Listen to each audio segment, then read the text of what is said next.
І ти одразу знав, що від брами дійдеш до ВІП? А ти зможеш пройти шлях Сіті, подолати 8 рівнів, отримати всі бонуси та нагороди. Пройди шлях Сіті та стань легендою.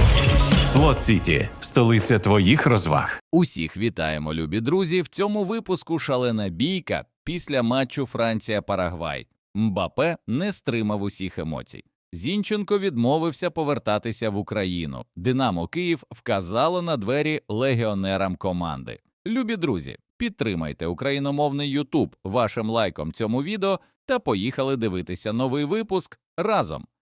Олександр Зінченко відмовився грати в Україні. Український футболіст Олександр Зінченко офіційно покинув Аякс і став вільним агентом.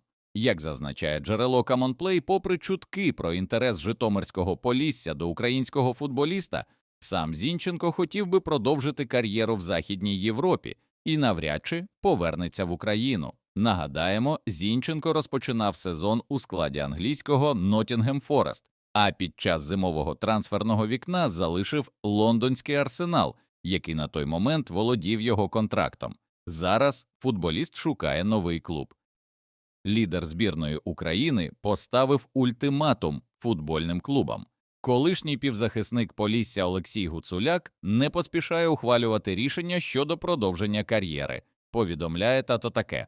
За даними джерела, 28-річного українця хотіли б бачити у своїх рядах кілька клубів із Туреччини та арабського світу, один із представників Бельгії та Маккабі Хайфа. Але сам футболіст не квапиться з остаточним вибором, вважаючи, що кращі пропозиції можуть з'явитися вже після завершення чемпіонату світу. Також зазначається, що Гуцуляк має конкретні фінансові вимоги до нового клубу, нижче яких він опускатися не планує. Наразі екс-гравець Полісся підтримує форму за індивідуальним графіком із персональним тренером. «Динамо Київ» планує розпрощатися з 2 легіонерами. Київське «Динамо» визначилось із долею африканських і латиноамериканських легіонерів після літніх зборів в Австрії. Як зазначає джерело інсайди від пасічника 2.0, майбутнє 22-річного сенегальського захисника Аліу Тіаре туманне, в клубі незадоволені його грою. Скоріш за все, Тіаре покине клуб, адже на його позиції в центрі оборони є Михавко Кендзьора. І головна надія «Динамо» в наступному сезоні зять президента клубу Крістіан Біловар. Покине «Динамо» і колумбійський вінгер Анхель Торрес. Вінгер київського «Динамо» Анхель Торрес не вразив команду на тренувальних зборах в Австрії. Як зазначає джерело, Торрес не входить у плани киян. І очікується, що футболіст незабаром піде в чергову оренду. Цікаво, що раніше синьо-білі вважали Торреса потенційною заміною Ярмоленка і саме через це повернули в клуб, але вразити Костюка футболіст не зміг. Водночас головний тренер «Динамо» Ігор Костюк розраховує на нігерійського вінгера Шолу Огундану, який розпочне наступний сезон в Києві. Збірна Франції продовжує боротьбу за титул чемпіонів світу. Відбулися перші матчі 1/8 фіналу Мундіалю в Америці. Головний фаворит турніру збірна Франції приймала скромний Парагвай, який до цього сенсаційно вибив Німеччину у плей-офф. Перед матчем усі очікували на розгром, піддав вогню протистоянню і вислів легенди парагвайського футболу Хосе Луїса Чілаверта, який заявив, що збірна Парагваю буде грати не проти французів, а проти збірної Африки. Втім, сам матч розпочався доволі кволо. Французи перекатували м'яч по полю, але практично не створювали гострих моментів. Про Парагвай можна взагалі нічого не казати. Ця збірна вийшла з однією метою – зіграти на 0-0 та дотягнути до серії пенальті, як з німцями. Окремо треба відмітити доволі грубу гру у виконанні латиноамериканської збірної. Парагвай грав дуже жорстко проти зіркових французів, але головний рефері узбек Ілгіс Танташев дозволив такий футбол у виконанні парагвайців та жодного разу не покарав їх за грубість. Всього за матч парагвайці зробили 13 жорстких фолів. І це лише те, що зафіксував рефері. Багато епізодів навіть залишилися без уваги. При цьому гравці Парагваю не отримало жодної жовтої картки, в той час як французи отримали аж 3. Популярне видання «Архівовар» поставило Танташеву оцінку в 1 бал з 10 за суддівство в цьому поєдинку. Самі ж французи, які провели дуже блідний перший тайм, у другому таймі нарешті почали створювати гостроту, але кіпер суперників був на місці.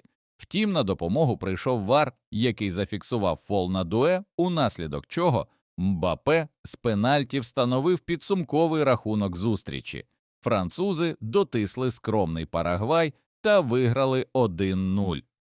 Але не відбулося і без бійки на футбольному полі. Парагвай у додатковий час постійно намагався спровокувати французів. Гравці команди влаштовували масові заворушення на футбольному полі, і навіть після фінального свистка довелось рознімати учасників гри. Навіть у Мбаппе не витримали нерви. Зірковий форвард збірної Франції Кіліан Мбаппе не потиснув руку голкіперу збірної Парагваю Орландо Хілю після завершення матчу. Замість цього Мбаппе побіг до вболівальників Парагваю та почав показувати їм різні жести. Після того, як Мбаппе проявив неповагу або просто не помітив руку воротаря, Хіль кинув м'яч у спину французу. Далі Мбаппе побіг за голкіпером, але француза зупинили свої ж, щоб він не отримав червону картку.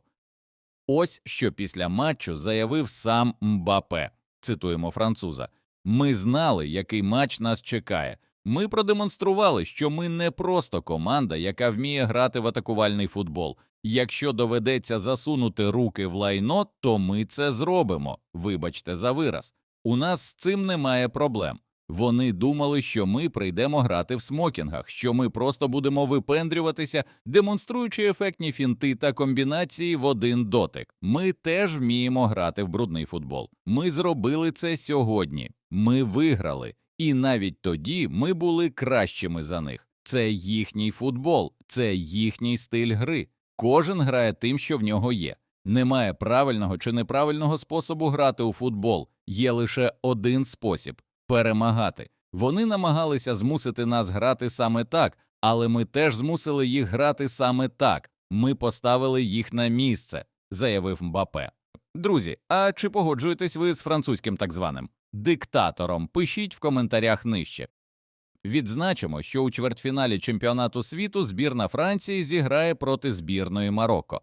Марокканці перемогли Канаду з рахунком 3-0 та забезпечили собі 1/4 фіналу.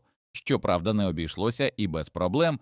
Головна надія команди з Африки в атаці Сайбарі отримав травму і ризикує не зіграти проти французів. В будь-якому випадку Марокко потихеньку становиться новим світовим грандом футболу.